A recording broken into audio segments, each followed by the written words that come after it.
First of all, it's an honor and a pleasure and a privilege to be in front of you today.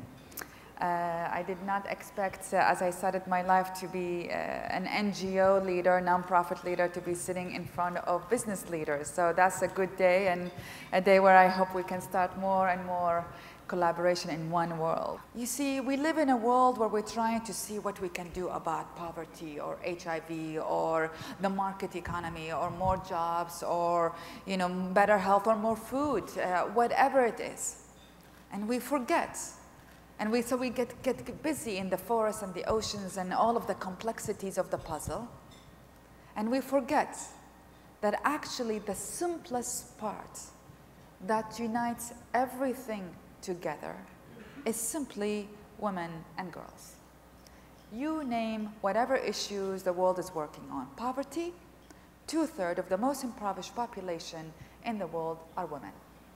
Wars, 80% of the refugees in the world are women and children. HIV, a majority of HIV positive people are women. Education, 60% of the illiterate population are women. Food, women are 70% of the farmers in the world, produce 60% of the food in the world, 90% of the most staple food in the world, rice, maize, things like that, earn only 10% of the income and own less than 2% of the land. Consumerism, you know that women are 80% of household consumers.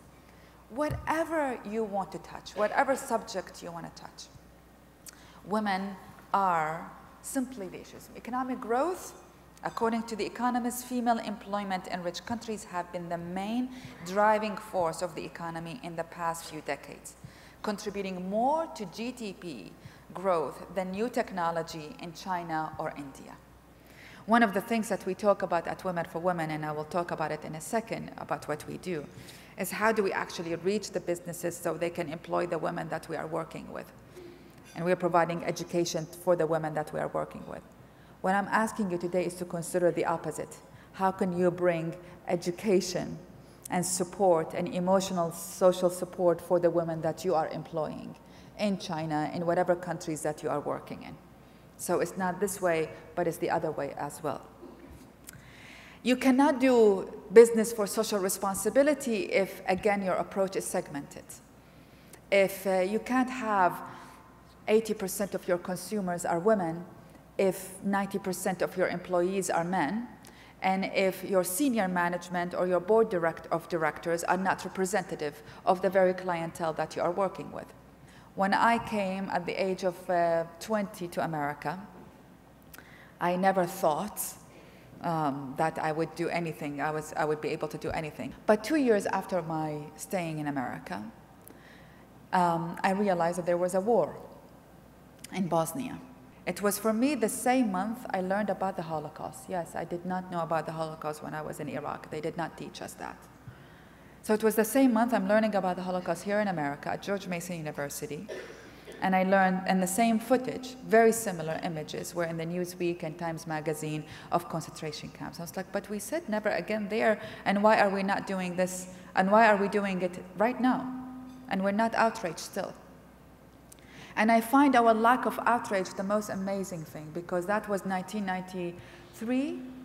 But as we speak, frankly, right now, and since 94, 500,000 Rwandese women were raped in 100 days, and 800,000 people were killed in 100 days, and there was still not outrage. We got outrage about Rwanda 10 years after it finished, because there was a movie. And as we speak right now, there are hundreds of thousands of Congolese women in the most prosperous, perhaps, country in the world in terms of resources. Hundreds of thousands of Congolese women are getting raped as we speak right now, and we're still not outraged. And I took a leap of faith, and I said, well, we have to do something. And that something was called Women for Women International. It's a long story, but I really wanted to volunteer. No one had any idea for volunteering, so I created my own organization to do something. And it asked few things. Ask every single woman and man to sponsor a woman survivor of war at a time by sending her $27 a month, along with a letter to start communication link between the two women. But we have a choice of either keeping it as is and being scared, and just keeping their victimhood, or helping them stand on their feet. They are no better entrepreneurs than those who have actually survived and they want to rebuild their lives back because they remember the memories of a good life. So we then get them in a program that teaches them about vocational and business skills.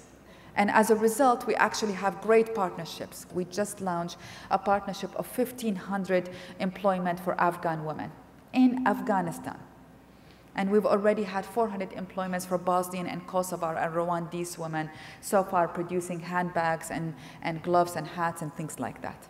What started by helping 33 women in September 1993 has led to now 270,000 women, 1-point-something million family members, $89 million distributed directly for them in aid and loans.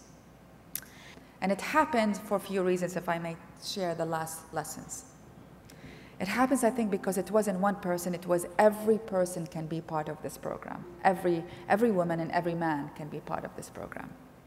It happened because we went to the public sector and the private sector and we knocked and we said, please, please, please, can you help us in partnership, not only in charity?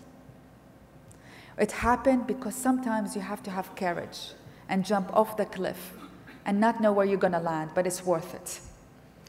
It happens because if I die today, I will die a happy woman, a very happy woman, to know that you can actually, that you may have impacted the smile of one person.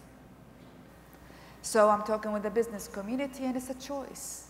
Is it business for social responsibility, and we continue this world that separates the nonprofits in here and the for-profits in here, and there's some bridge between them that is usually a very small percentage of your profits and a huge percentage of our income, and we're always in that dynamics.